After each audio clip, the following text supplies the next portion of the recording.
Tom Bower, the drugs. Hello, I'm H.G. Tudor. No, this isn't about Tom Bower spliffing up or popping an Eric and getting off his tees to some fat beats. Not at all. But it is some revelations that have come from the author of Revenge as a consequence of an interview that took place on GB News with Dan Wootton. There are some pretty heavy-hitting revelations and observations that he makes, which are interesting, of course, to explain and segue with the subject of narcissism.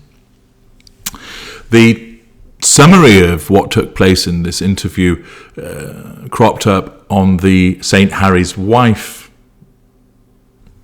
subreddit, and therefore due credit must be given to them. As you know, they use her full name. I always call her Harry's wife. But basically the following was explained. First of all, that when he did his Sandhurst entrance exam, apparently Mr. Bower explained that he was writing at a 13-year-old level even when he was 20 years old. Now, that in a way doesn't come as a huge surprise to anybody because we've always known that he's not particularly bright.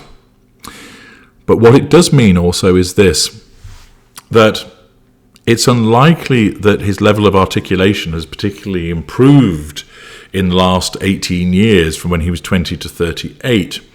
And this means that what we do know is that as a consequence of this disclosure from Mr. Bower, that the content of Spare is very much going to be the voice of the ghost writer.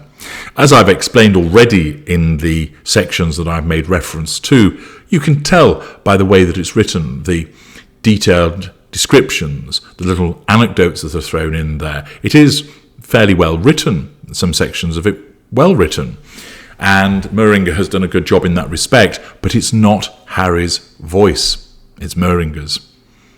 And therefore it causes Harry to perhaps come across as more articulate than he actually is.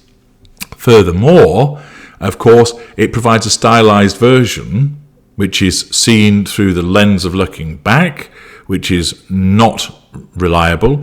You try and think about things that took place 25 years ago and be able to sum up accurately, not what you think is accurate, but that could be measured as to how accurate you are in your recall. And you'd probably be surprised to find that there's a lot that you get wrong. You don't do it deliberately. You're not telling a conscious lie. Your memory is treacherous. And as far as we know, Harry isn't compiling this from his own notes that he took at the time. Indeed, it would just be potato prints or some scribbled crayon. He's not taking it from his own notes. There isn't a journal. He didn't keep a diary because he doesn't say as such.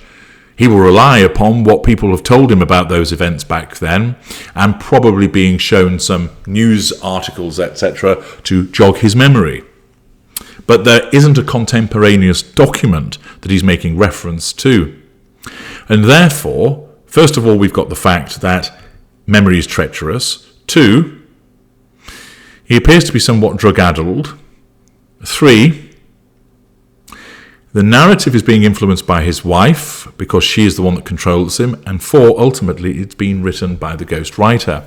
So what we're actually reading is a strangely distilled version through different voices and hazardous memory of Harry. And therefore, much of it should be taken with caution. The next revelation that Mr. Bower makes is that Harry has been a drug addict for 25 years.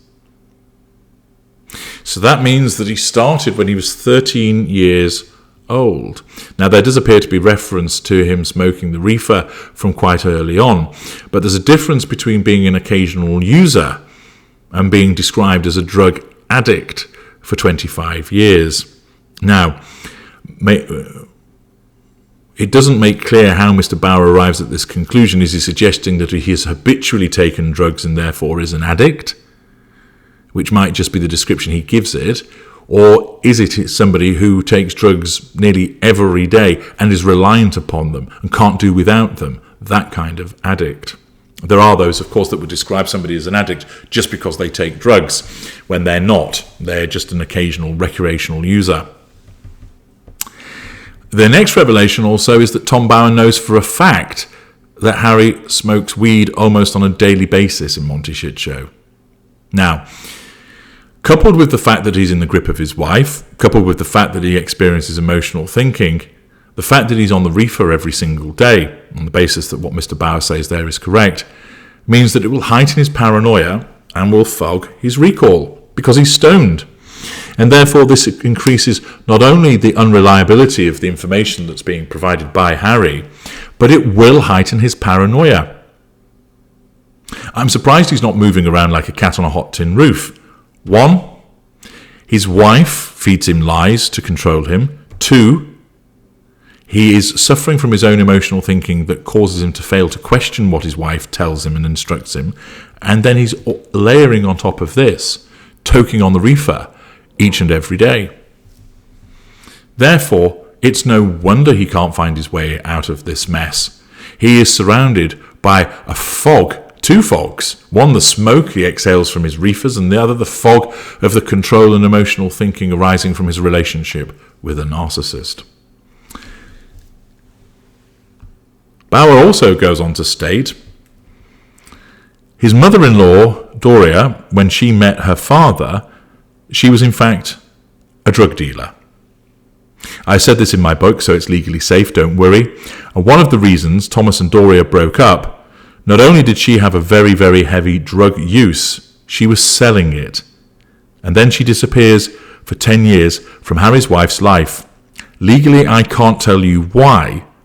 There's no doubt the drugs played a big part in her life, and now I think drugs are still playing a part in Harry's life, which I think accounts for the fact that he has absolutely no awareness of the terrible damage written for him by the ghostwriter. Mr. Bower also goes on, when he's talking about Harry's demands for security and the payment of it, says he's fed by paranoia. He's fed by all these drugs he's taking. Harry's wife has a hell of a lot to answer for. She is the puppet master of his attacks on the royal family. So some further hefty revelations there that explained that Doria was a drug dealer, and a drug user, and that's what precipitated the breakup between her and Thomas Markle. But also she then went missing for 10 years. And Bower can't explain why. So that would result in considerable speculation as to where she went missing. Did she go to prison? Were child protection services involved? Did she go to prison in another jurisdiction? Or perhaps, did she turn into a grass? And she was giving information to the authorities, which meant that they removed her for 10 years, but also ensured that they kept her away from trouble, but it meant that she had to be removed from the situation, perhaps for her own protection, because it could have led to her having some kind of repercussions from the people that she was grassing up. All of that is entirely speculation. I know that people have sought to find out if she has a court record, there's convictions and there's nothing there, which suggests that either they weren't there in the first place or somehow it's been scrubbed. But the fact is, she did go missing for 10 years, but Bower can't say why that was the case. This, of course, has an impact upon Harry's wife in terms of the loss of her mother, and also, of course, the exposure to somebody who was a drug user and a drug dealer, which adds to the lack of control environment, which was formative in respect of her narcissism. The fact that she had 2 narcissists as parents means that the genetic predisposition was going to be passed on to her almost as a guarantee, and she's been subjected to a lack of control environment by the probably haphazard behaviour of her mother, by being a drug user and a drug dealer. Also the fact that she disappeared for 10 years, and then her father's overcompensating attempts to do the right thing for her, essentially treating her like a princess. So it's no surprise that she became a narcissist. But these revelations are fascinating in terms of the background, both in terms of the impact that it has on Harry's wife, but also Harry's behaviour. Now, one thing, of course, that Mr. Bauer doesn't take into account with regard to Harry's conduct and having no awareness, some of it obviously is going to be influenced by the drug usage that he makes reference to, but also part of it is because he swallowed the Kool-Aid. And Mr. Bauer hasn't picked up on this. He swallowed the Kool-Aid of his wife as part of her control of him, so that he's been drawn into their awful shared fantasy, the folie à deux. So he not only has the fog of his ganja smoke around him, but he also can't see. It's not the case that he knows what he's doing and thinks, fuck it. He thinks that what he's doing is justified, that it's appropriate to make these disclosures, and that it's fair that he slates the royal family and then asks for a reconciliation. His lack of awareness is cultivated by the control that he's under because of his wife. That's what we do to people. We cause them to take leave of their senses. His own emotional thinking, which prevents him from seeing things, and it's not helped by the fact that he's toking on fat blunts apparently every day. Fascinating revelations, and it segues very neatly into helping us understand more about the dynamic between Harry and Harry's wife.